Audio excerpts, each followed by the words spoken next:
तकनीकी शिक्षालय में आप सभी का स्वागत है।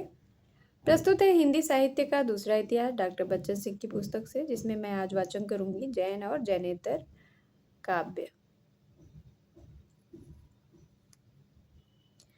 तो आइए शुरुआत करते हैं। इस पूरे कालखंड में मिलने वाली रचनाओं में जैन काव्य ही ऐसे हैं जो प्रामाणिक हैं। इस पूरे कालखंड में मिलने वाली रचनाओं में जैन काव्य ही ऐसे हैं जो प्रामाणिक हैं। जैन कवियों को राजाश्रय भी मिला था और व्यापारियों का आश्रय भी। जैन लोगों की धार्मिक आस्था अद्वितीय है, पर जैन काव्य मध्य देश के पश्चिमोत्तर में ही मिलते हैं। वह इलाका जैन धर्मावलंबियों का गढ़ था। समुद्री व्यापार भी उन्हीं के हाथ में था। उनकी यात्राओं के फलस्वरूप जैन काव्यों का प्रचार प्रसार हुआ होगा। उनकी अपनी धार्मिक आस्था के कारण जैन भंडागारों में जैन काव्य सुरक्षित रह सके। रामचंद्र शुक्ल के समय तक जैन अपभ्रंश काव्यों में से बहुत कम प्रकाश में आए थे। अतः उन्होंने अपने इतिहास में कुछ ही कवियों का उल्लेख किया है, पर आश्चर्य है कि उन्होंने न तो उनकी साहित्यिकता के संबंध में कुछ कहा और न भाषा पर टिप्पणी की। हेमचंद्र के व्याकरण में उद्धृत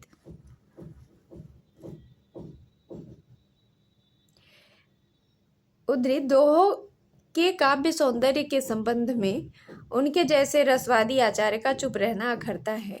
संभव है जैन काव्य होने के कारण उन्होंने बौद्ध सिद्धों के रचनाओं की तरह इन्हें भी कोरा सांप्रदायिक ग्रंथ मान लिया हो। बच्चन जी कह रहे हैं ऐसा। इधर आगे कहते हैं कि इधर पिसेल, याकोबी, दलाल, हीरालाल जैन, मुनिजिन विजय आदि ने जैन भंडागारों से सैकड़ों पुस्तकें खोज निकाली हैं। उन्हें देखने से पता चलता है कि इन धार्मिक काव्यों में साहित्य उसी प्रकार लिपटा हुआ है जैसे बादलों में बिजली के इस प्रकाश की ओर विद्वानों का ध्यान गया है। साहित्य के इतिहास के लिए इसी की उपाय देता है। जैन काव्य मूलतः धार्मिक है और उनमें काव्य तत्व भी है। हेमचंद्र जैन थे, किंतु उनके व्याकरण में संग्रहित ऐसे बहुत से दोहे हैं जो शुद्ध काव्य की कोटि में आते हैं और वे अवश्य जैनेतर कवियों द्वारा लिखे गए होंगे। प्राकृत पैंगलम में संग्रहित छंदों के बारे में भी यही सच है। यहाँ तक जैन सिद्धांतों का प्रश्न है, हजारी प्रसाद द्विवेदी ने ठीक ही लिखा है कि अगर उनकी अर्थात जैनों की रचनाओं के ऊपर से जैन विशेषण हटा दिया जाए तो योगियों और तांत्रिकों की रचनाओं से बहुत भिन्न नहीं लगेगी। वे ही शब्द, वे ही भाव, वे ही प्रयोग घूम फिर कर उस युग के सभी साधकों के अनुभव में पाए जाते हैं। किंतु जहाँ तक काव्यात्मकता का संबंध है, जैन काव्य सिद्ध और योगियों के काव्यों से भिन्न हो जाता है। सिद्धों में तो जहाँ तहाँ काव्यात्मकता मिलती भी है, पर योगियों में उसका नितांत अभाव है। जैन काव्य को काव्य रूप की दृष्टि से कई भागों में बांटा जा सकता है: पुराण काव्य, चरित काव्य, कथा काव्य, रास काव्य और रहस्य काव्य। तथा अजैन कवियों को श्रृंगार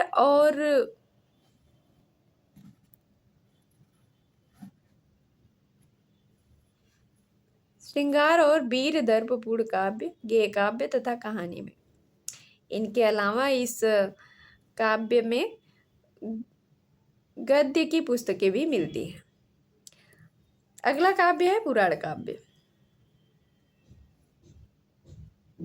जैन पुराण परंपरा विमल देव सूरी कृत पौंचर्यु में मिलती है। इसमें रामचंद्र की कथा ली गई है। विमल देव की रचना प्राकृत में है। अपभ्रंश में स्वयंभू का पौंचरित और हरिवंश पुराण, पुष्पदंत का महापुराण, यश कीर्ति का पांडव पुराण और इधु का पद्म पुराण और हरिवंश पुराण उल्लेख्य है। इन पुराणों में राम कथा काव्य भी है और कृष्ण कथा काव्य भी।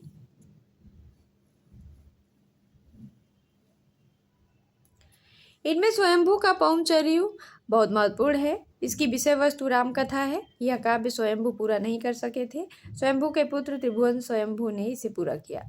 इसका कुछ अंश राहुल जी की काव्य धारा में प्रकाशित है। पौमचर्यु रामायण है, स्वयंभू के ग्रंथों में सर्वोत्तम है। इनकी कुछ अन्य पुस्तकों का भी पता चलता है, जिसमें रिठड़ेमी चर्यु, पंचमी चर्यु, स्वयंभू छंद। अंतिम पुस्तक पूरी छप गई है, अर्थात स्वयंभू छंद। उनका समय 8वीं शताब्दी है। स्वयंभू का समय 8वीं शताब्दी है। इसी समय बंगाल बिहार में बौद्ध सिद्ध भी लिख रहे थे। स्वयंभू ने आरंभ में विनम्रता पूर्वक कहा है कि मेरे जैसा कुका भी कोई नहीं होगा। मैं पिंगल नहीं जानता, भामा दंडी को भी नहीं पढ़ा है, सूत्रवृत्ति की व्याख्या भी नहीं कर सकता।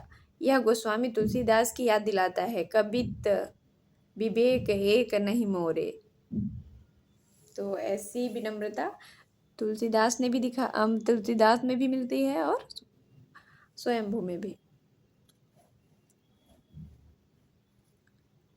पर स्वयंभू ऐसे ही पंडित थे जैसे तुलसीदास काव्य शास्त्र की परंपरा से अभिज्ञ, लेकिन वह सामान्य जन को संबोधित करता है, पंडित जन को नहीं। आगम युक्ति गढ़ने में उसे कोई दिलचस्पी नहीं है। गढ़ने शब्द द्वारा यह शास्त्रवाद पर कैसा प्रहार करता है। उसकी भाषा गामेल भाष, जो सामान्य जन की भाषा है। गोस्वामी तुलसीदास के मानस की भाषा भी जनभाषा है, लेकिन वे उसमें निगमागम भाषाबद्ध करते हैं। स्वयंभू के राम यथार्थ की धरती पर खड़े हैं, तो तुलसी के राम आदर्श की धरती पर। स्वयंभू के राम वाल्मीकि राम की तरह मनुष्य हैं।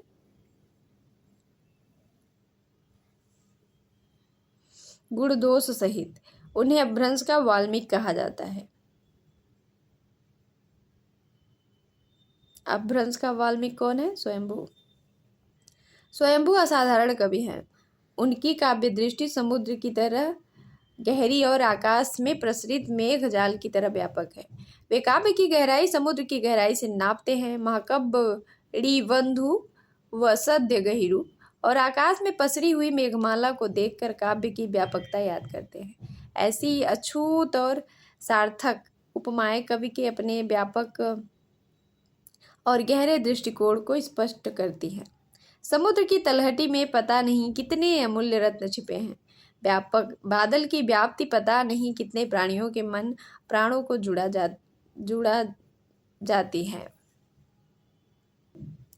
इतनी व्यापक और गहरी दृष्टि उसी व्यक्ति की हो सकती है जो मानवीय जीवन की विषम परिस्थितियों को संवेदनात्मक स्तर पर पहचान सके और उनके प्रति एक सकारात्मक दृष्टिकोण भी रखता हो। वनगमन के समय कौशल्या का राम की वस्तुओं को निरीह भाव से देखना इसी प्रकार का एक प्रसंग है। हनुमान से लक्ष्मण की मूर्छा का समाचार सुनकर विलाप करना दूसरा प्रसंग है।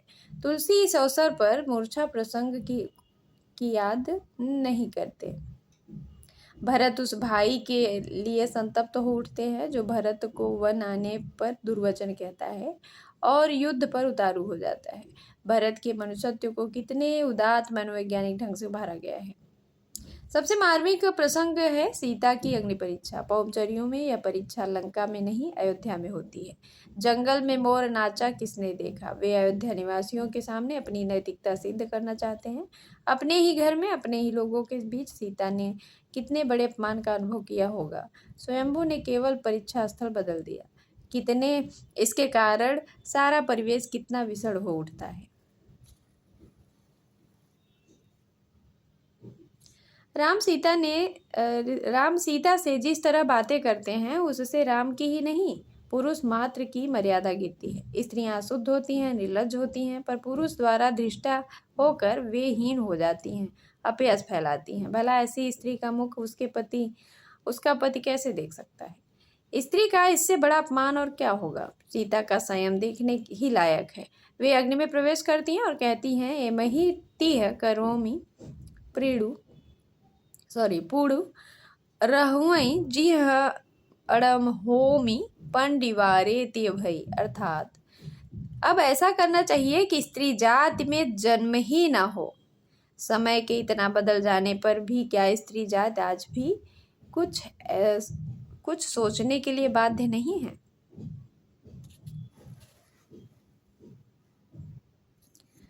सीता जैन धर्म में दीक्षित हो जाती हैं क्योंकि इसके आगे राह नहीं है। जैसा कि पहले कहा जा चुका है, संस्कृत काव्य परंपरा का उन्हें पूरा ज्ञान था। उन्होंने उसका प्रभाव भी ग्रहण किया था। वन वर्णन, जल विहार वर्णन, सूर्योदय सूर्यास्त वर्णन, ऋतु वर्णन, बहुत कुछ परंपरा भुक्त और रूढ़िग्रस्त है। उपमाएं भी परंपरा अनुमोदित हैं। इन पारंपरिक वर्णनों को छोड़ देने पर उनकी उपमाओं की प्रत्यग्रता देखते ही बनती है। ಳಿಯ मंदिर हो विड़िगिय जाड़ई, अड़म हिमवंत हो गंग महाड़ई, अड़म छंद हो ಳಿಮಾಯ गायत्री, अड़म सद्य हो ಳಿ सरिय विहत्ती। वनगमन के समय अपने घर से निकलती हुई सीता का वर्णन है। उसका घर से निकलना हिमालय से गंगा का निकलना है। छंदस से गायत्री और शब्द से विभक्ति का निकलना है। धर्म और साहित्य और व्याकरण से ली गई उपमाएं अछूती ही नहीं हैं, बल्कि वे भारतीय मानस को संपूर्णता में उजागर करने में समर्थ हैं। स्वयंभू द्वारा पौमचर्यु पूरा नहीं हुआ था। जिस प्रकार चंद्रवरदायी का पृथ्वीराज रासो उसके पुत्र जलहर ने पूरा किया था, उसी प्रकार स्वयंभू के अधूरे काम को उसके पुत्र त्रिभुवन ने। पर त्रिभुवन में पिता की प्रतिभा तथा भाषा का सहज प्रवाह न था। त्रिभुवन संस्कृत की हास्योन्मुखी काव्य परंपरा और पांडित्य प्रदर्शन से अधिक प्रभावित थे। कवि हैं अगले पुष्पदंत, जिनका समय 10वीं शताब्दी माना जाता है। पुष्पदंत 10वीं शताब्दी राम काव्य के दूसरे महाकवि हैं। वे बरार के आसपास के रहने वाले थे। पुष्पदंत बरार के रहने वाले थे। बाद में राष्ट्रकूटों की राजधानी मान्यखेड़ चले आए। स्वयंभू में सांप्रदायिक आग्रह नहीं था, इसलिए रामकथा परंपरा को उन्होंने सुरक्षित रखा। किंतु पुष्पदंत का स्वभाव भी अक्खड़ था और उनमें सांप्रदायिकता का अतिरिक्त आग्रह भी था। वे अपने को अभिमान मेरु कहते थे। तो अभिमान मेरु उन्होंने स्वयं अपने आप को उपाधि दी है। उन्होंने कहा है कि वाल्मीकि और व्यास ने लोगों को गुमराह किया है। इसी तरह अन्य कुपमंडूकों ने कम भ्रम नहीं फैलाया है। उनके भ्रमोच्छेद के लिए गौतम राम की कथा कहते हैं। पुष्पदंत राम कथा में व्याप्त अति प्राकृत तत्वों के प्रति संशयग्रस्त होकर पूछते हैं, रावण के 10 मुख कैसे थे? क्या रावण राक्षस था और सुग्रीव आदि वानर थे? पुष्पदंत का महापुराण इन तत्वों से बच गया है, पर उन्होंने राम कथा में अप्रत्याशित हेरफेर कर दिया है। इससे उनकी रामकथा वाल्मीकि व्यास की रामकथा से भिन्न हो जाती है। प्रश्न यह होता है कि इस तरह पारंपरिक कथा को तोड़ने मरोड़ने के मूल में कौन सी प्रवृत्ति काम कर रही थी? कुछ लोगों का कहना है कि वाल्मीकि व्यास की रामकथा परंपरा के समानांतर एक और दूसरी परंपरा थी। कुछ लोगों का कहना है कि वाल्मीकि व्यास की राम कथा परंपरा के समानांतर एक और दूसरी परंपरा थी। इस परंपरा को गुणभद्र के उत्तर रामायण में पाया जाता है। लेकिन इस परंपरा का अनुगमन जैन साहित्य में ही क्यों हुआ? संस्कृत साहित्य में क्यों नहीं हुआ? वास्तव में पुष्पदंत ने ब्राह्मणी रामकथा की प्रतिक्रिया में नई रामकथा गढ़ ली। यह प्रतिक्रिया निश्चय ही अतिरेकवादी है। कथा में जो परिवर्तन किए गए हैं उन पर भी विचार कर लेना चाहिए। राम की माता का नाम सुबला था। लक्ष्मण कैकेयी के पुत्र थे। राम 8 पत्नियों के पति थे। सीता मंदोदरी के गर्भ से पैदा हुई थी। अनिष्टकारी रावण ने उन्हें मिथिला में छोड़ दिया था। बाली और रावण को लक्ष्मण ने मारा। राम पीत वर्ण के थे, लक्ष्मण श्याम वर्ण के थे। इन परिवर्तनों से रामकथा में विकृति के अतिरिक्त कुछ नया नहीं जुड़ता। यह निश्चित रूप से राम कथा की ब्राह्मण परंपरा को विकृत करने का पूर्वचिंतित प्रयास है। प्रतिक्रिया में लिखे हुए ग्रंथ में खंडन का जोश अधिक होता है। स्वयंभू की सहृदयता पुष्पदंत को नहीं मिली थी। वे माघ की तरह पंडित कवि थे, जिसमें अलंकारिकता का प्राधान्य है। कथानक निर्माण में उन्होंने वक्ता श्रोता शैली अपनाई। वक्ता श्रोता की शैली अपनाई है। यह पुराण काव्य की प्रसिद्ध पहचान है। इसी आधार पर कुछ लोग रामचरितमानस को पुराण काव्य कहते हैं। पुष्पदंत की तरह गोस्वामी जी ने मानस के आरंभ में आत्मनिवेदन, सज्जन प्रशंसा, दुर्जन निंदा आदि का सन्निवेश किया है। जैन कवियों ने कृष्ण कथा को हरिवंश पुराण कहा है। स्वयंभू और पुष्पदंत दोनों के हरिवंश पुराण प्रसिद्ध है। अन्य काव्य है। अन्य काव्य में कुछ चरित काव्य हैं, कुछ सांप्रदायिक आध्यात्मिक काव्य हैं और कुछ कथा काव्य हैं। जैन कवियों ने तीर्थंकरों के जीवन चरित को आधार मानकर कई चरित काव्य लिखे हैं, विशेषतः नेमिनाथ, बाहुबली और शालिभद्र के चरित्रों को लेकर। हरिभद्र सूरी 1159 ईस्वी का नेमिनाथ चरियु, विनय चंद्र सूरी 1200 ईस्वी की नेमिनाथ चौपई, ऐसे ही काव्य हैं। नेमिनाथ चरियु किसकी है? हरिभद्र की है। और विनय चंद्र सूरी नेमिनाथ चौपई ऐसे ही काव्य है। चौपई में पहली बार 12 मासा का वर्णन मिलता है, जिसे हिंदी प्रेमाख्यानकों ने अपनाया। धनपाल की भविष्यत कहा लौकिक चरित काव्य है। इन चरित काव्यों का महत्व केवल रूप के कारण है। आध्यात्मिक काव्यों में पाहुड़ दोहा, परमात्म प्रकाश, योगसार आदि सांप्रदायिक ग्रंथ है। साहित्यिक दृष्टि से इनका कोई महत्व नहीं।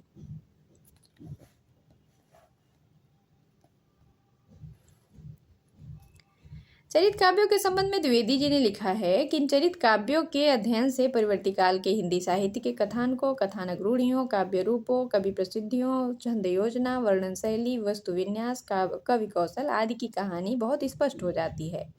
इसलिए इन काव्यों से हिंदी साहित्य के विकास के अध्ययन में बहुत महत्वपूर्ण सहायता प्राप्त होती है। तो आज के लिए बस इतना ही। मिलते हैं नेक्स्ट वीडियो में। तब तक स्वस्थ रहिए, मस्त रहिए। Thank you for watching.